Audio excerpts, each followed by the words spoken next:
सरकार को क्या कहें जी, हमको तो समझ में नहीं आ रहा है। हम लोग इतना 58 दिन हो गया, आज 59वां दिन है, पता ही नहीं चल रहा है कि विभाग में क्या हो रहा है नहीं हो रहा है। आश्वासन देने के लिए तो आश्वासन सुनते सुनते कान पक गया, ठीक है ना। कितना बार आश्वासन सुने हैं, अभी तक मतलब कुछ एक होता है ठोस सबूत। मतलब दूध का मक्खी है क्या कि गिरे उठा के फेंक दिए और हम लोग फेंका जाएंगे? ऐसा हो नहीं सकता है, करना पड़ेगा। अगर मन भी नहीं होगा तो करना पड़ेगा। अब ये जो नई नियुक्ति बोल रहे हैं ना, ये सब नहीं चलेगा भाई।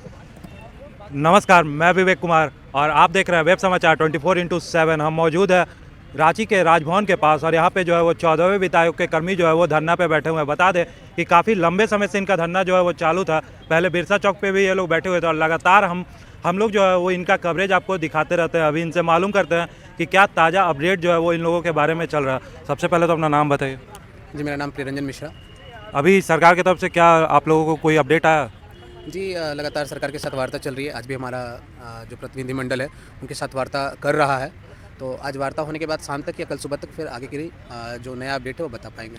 कोई सकारात्मक रवैया दिख रहा है सरकार का? बस सरकार ने आश्वासन दिया है। पिछले बार भी जब हमें वहाँ आवास से हटाया गया था, माननीय मंत्री आलमगीर आलम के आवास के पास से, तो उस समय भी मंत्री बादल पत्रलेख और अन्य मंत्री ने आश्वासन दिया था। उसी के ऊपर आज सकारात्मक पहल के लिए एक वार्ता चल रही है। तो उम्मीद करते हैं कि कुछ सकारात्मक पहल सरकार के द्वारा हमारे लिए किया जाएगा। अभी कोई देखना है आप लोगों को? सरकार की तरफ से कोई भी यहाँ पे देखने नहीं आया है। हम लोग बस यहाँ बने हुए हैं अपने मांगों को लेकर। उम्मीद कर रहे हैं सरकार की तरफ से हमारे लिए कुछ पहल किया जाए। आखिरी आश्वासन मिला था, उसके बाद से कुछ देखने के लिए मिला आप लोगों को? जी, इस दौरान तो जानकारी मिली कि माननीय मंत्री बंगाल में चुनाव प्रचार में लगे हुए थे। यहाँ जनता बेहाल है। हम पिछले 2 महीने से यहाँ भूखे प्यासे किसी तरह गुजारा कर रहे हैं। सभी 24 जिलों से आकर बैठे हैं, लेकिन सरकार अभी तक आश्वासन ही दे रही है। पर इसी राज्य सरकार से उम्मीद है, क्योंकि इन्होंने वादा किया था चुनाव पूर्व और अभी चुनाव के बाद भी जब सत्ता में आए हैं लगातार वादा करते रहे हैं।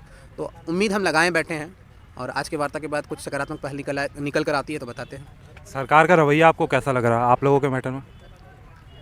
अब तक तो ढील मूल रवैया ही दिख रहा है, क्योंकि हम लोग बेरोजगार हो चुके हैं। हमारे परिवार के सामने रोजी रोटी की समस्या उत्पन्न हो रही है।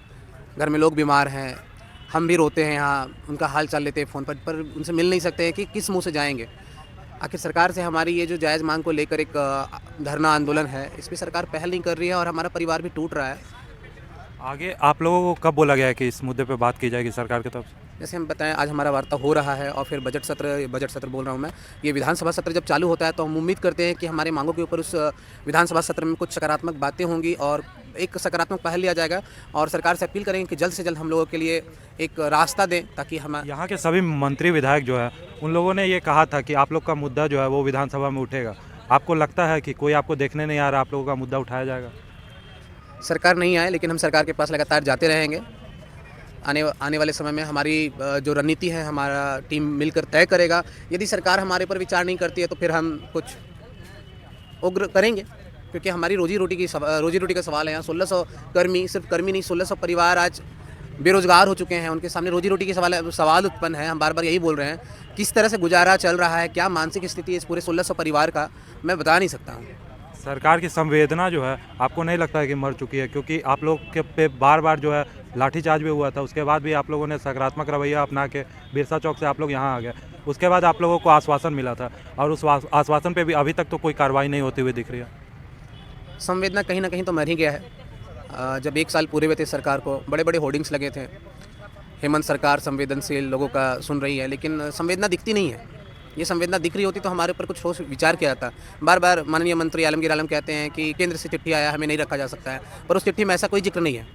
आखिर हम राज्य के कर्मी हैं, हम राज्य के बच्चे हैं। राज्य सरकार की हमारे प्रति क्या जिम्मेदारी बनती है? ऐसा क्यों होता है कि जब आप लोग जाते हैं कि मंत्री विधायक के पास तो आप लोगों को जो आश्वासन मिलता है वो दूसरा रहता है, लेकिन जब मंत्री विधायक मीडिया को बयान देते हैं वहाँ पे बात दूसरा हो जाता है। जैसे आप लोगों को कह दिया जाता है कि काम हो रहा है, लेकिन वही मंत्री का जब बयान मीडिया में आता है तो ये कहा जाता है कि ये जो है नहीं हो सकता।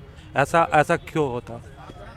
अब ये सत्ता का जो एक बोलिए पावर के घमंड में लोग झूठ बोलकर सत्ता में तो आ जाते हैं, और वही देखा जा रहा है कि चुनाव पूर्व बड़ा वादा किया गया था जो अभी झूठा निकल रहा है, और हमें भी बार बार आश्वासन जो दिया जा रहा है वो भी झूठा निकल रहा है, जबकि वो बार बार मीडिया में कहते हैं नहीं किया जा सकता है। ठीक है, हम सरकार की इस बात को मानते नहीं किया जा सकता। उन्होंने कहा नई बहाली होगी, तो नई बहाली में सकारात्मक पहल करें, क्योंकि ये नियोजन नीति रद्द हो गई है। आए दिन जो बच्चे हैं, चाहे JPSC हो या कोई भी एग्ज़ाम हो, वो रद्द होते जा रहा है। आपको नहीं लगता है कि जो फिर नई बहाली हो उसमें आप लोगों के लिए कोई प्रावधान किया जाए?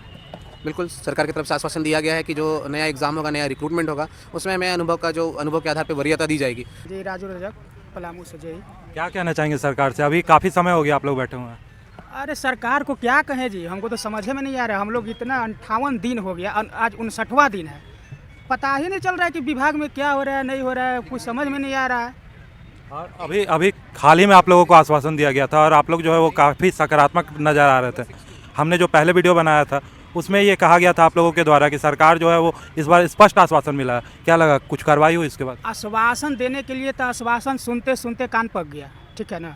कितना बार आश्वासन सुने हैं, अभी तक मतलब कुछ एक होता है ठोस सबूत जिसको लिखित भी बोला जा सकता है, आज तक हम लोग को कुछ नहीं मिला। मंत्री आलमगीर आलम और मंत्री बादल पत्रलेख जी के द्वारा जो है वो आप लोगों को आश्वासन इस बार दिया गया था, इस पे क्या हुआ? उसी आश्वासन पे 4 दिन का टाइम दिए थे, वो भी अब क्रॉस हो रहा है। लग रहा है कि फिर मजबूरन हम लोग को उग्र कुछ करना पड़ेगा। ऐसे तो सरकार का ध्यान जाता ही नहीं है, एक तो उधर से कोना में फेंक दिए, समझ में नहीं आ रहा है कि क्या कर रहे हैं नहीं कर रहे हैं। इस बार जो है वो आप लोगों का धरना काफ़ी लंबा समय से यहाँ पे भी चल रहा है और पिछला बार बिरसा चौक में भी आप लोग बैठे हुए थे, उग्र वहाँ पे भी आप लोगों का आंदोलन था। आप लोगों को आश्वासन मिल गया, लेकिन जो मीडिया में मंत्री विधायक जो है वो बयान देते हैं, कहते हैं कि आप लोगों के लिए कुछ नहीं किया जा सकता। उसके बारे में क्या कहेंगे? आप लोगों को तो वो लोग कह देते हैं कि हो जाएगा 4 दिन 5 दिन, लेकिन मीडिया में जब वही सामने आते हैं तो कहते हैं कि कोई कार्रवाई नहीं हो सकती है। ऐसा मीडिया में उनका बयान भी आया हुआ है। ऐसा थोड़ी है जी, हम लोग मतलब दूध का मक्खी है क्या कि गिरे उठा के फेंक दिए और हम लोग फेंका जाएंगे? ऐसा हो नहीं सकता है, करना पड़ेगा। अगर मन भी नहीं होगा तो करना पड़ेगा। अब ये जो नई नियुक्ति बोल रहे हैं ना, ये सब नहीं चलेगा भाई। अभी भी हम लोग हैं इसी पर कि कम से कम हम लोग को ठीक है सेवा विस्तार नहीं किया जा सकता है तो आप अपना पंचायती राज से करिए। परमानेंट सोल्यूशन निकलना चाहिए। ये नहीं कि अभी मान लीजिए हम लोग 4 साल के लिए फिर 15वें बीत में गए, फिर अगला आएगा, अब कौन आएगा इसमें नहीं आएगा, 16वें बीताएगा, फिर यही प्रॉब्लम होगा। सरकार का दोहरा रवैया नहीं दिखता है इसमें, क्या कि देखिए सामने जब आते हैं मंत्री विधायक कुछ और बोलता, आश्वासन जो दिया जाता है कुछ और दे दिया जाता है। उसी से तो हम लोग खपा है कि देखिए कब क्या करेंगे। आप लोग के पास कुछ कहते हैं, हम लोग के पास कुछ कहते हैं, तो इन लोग का कुछ नीति समझ में नहीं आ रहा है। अब देख लेते हैं, हम लोग भी वेट कर रहे हैं, कुछ अच्छा हो जाए, कुछ पहल कर लें तो बहुत अच्छी बात कोई है। कार्रवाई नहीं हुई तो आगे आप लोगों का आंदोलन उग्र होगा? एकदम उग्र होगा, इसमें कोई शक नहीं है। अब हम लोग भी दिन इंतजार कर रहे हैं। जब हम लोग को आश्वासन मिला है तो हम लोग भी देख ले रहे हैं भाई। बादल पत्रलेख साहब बोले कि मतलब मंत्री जी बोले कि हमको 4 दिन का टाइम दीजिए, ठीक है। यही आप लोग का आप लोग का लेटेस्ट यही आखिरी आश्वासन है कि 4 दिन का? अभी तक यही है। हम क्या कहना चाहेंगे सरकार से? सरकार का रवैया जो है वो कैसा दिख रहा है आप लोगों को? सर, हम लोग यहाँ 15 दिनों से धरने पर बैठे हैं।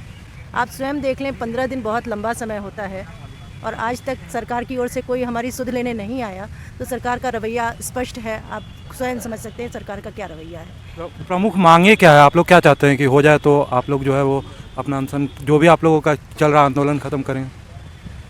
सर, प्रमुख मांगे तो ऐसी हैं कि मतलब होने को तो हमें बिल्कुल स्थायीकरण हमारा हो जाना चाहिए, लेकिन हम तो इतनी बड़ी चीज़ भी नहीं मांग रहे हैं। हम तो केवल इतना कह रहे हैं कि हमने तन मन धन से इस शिक्षा व्यवस्था को सुदृढ़ किया है, उसको इस स्थिति में पहुंचाया है कि आज आपके ऑल इंडिया की रिपोर्ट में आपके झारखंड की शिक्षा स्थिति सुधरी हुई नज़र आ रही है। तो उसका हमें भी कुछ उसका प्रतिदान मिलना चाहिए सरकार की तरफ से।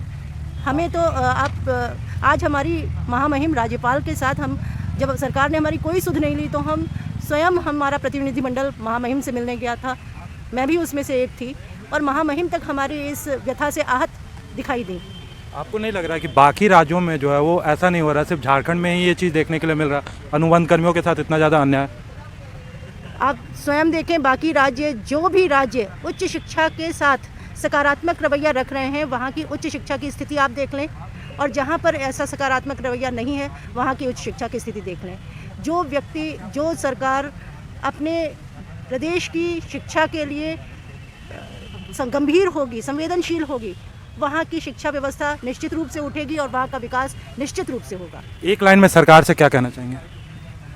हम एक लाइन में यही कहना चाहेंगे कि हमें दंड ना दें, हमारे अच्छे कर्मों का हमें दंड ना दें, हमें पुरस्कार दें।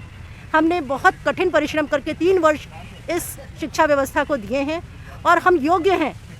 हमारी मेरिट के आधार पर हमारा यहाँ पर चुनाव हुआ था शिक्षा देने के लिए और हम उस योग्यता को धारण करते हैं। मुझे बार बार हमें परखा ना जाए। आज महामहिम ने ये बात कही है कि आप लोगों का जो इतने दिनों आप 3 साल तक आपने जो शिक्षा दी है उसमें आप लोग योग्य पाए गए हैं। तो जब आप स्वयं ये स्वीकार करते हैं तो हमें क्यों ऐसा दंड दिया जा रहा है कि मेरी पुनर्परीक्षा होगी? सरकार का इसमें ढीला रवैया आप लोगों को दिख रहा है, क्योंकि सब चीज़ करके आप लोगों को परेशान होना पड़ रहा है, धरना पे बैठना पड़ रहा है। सर सरकार का तो कोई रवैया मतलब सरकार तो हमें बिल्कुल एब्सेंट दिखाई दे रही है। सरकार कहीं दिखाई ही नहीं दे रही है। शिक्षा व्यवस्था कहाँ जा रही, सरकार को यह पता ही नहीं है कि 3 वर्षों से जिस शिक्षक ने शिक्षा दी है उसको आप अचानक हटा करके कोई नया शिक्षक रख देंगे तो उसका क्या प्रभाव होगा छात्रों पर और उससे शिक्षा व्यवस्था पर क्या प्रभाव पड़ेगा। यदि कोई हमें कमी हो आप अवश्य हमें हटाएं। हम जब पहले से ही सही रूप में आप कोई भी किसी भी आप नौकरी में देखिए तो कुछ ट्रेनिंग पीरियड होता है। आपको हमें ट्रेनिंग नहीं देनी है। आपका CBCS जब एकदम शैशवावस्था में था उस समय हम सब ने मिल करके अपना इतना अधिक योगदान दिया है, उसको हमने स्थापित किया है। आज आप हमें किस रणनीति के तहत हटा रहे हैं हमें समझ नहीं आ रहा है। हम सरकार को कुछ कहना नहीं चाहते हैं, हम केवल यह चाहते हैं कि वो संवेदनशील तरीके से इस विषय पर विचार करें और हमारे विषय में सकारात्मक निर्णय लें।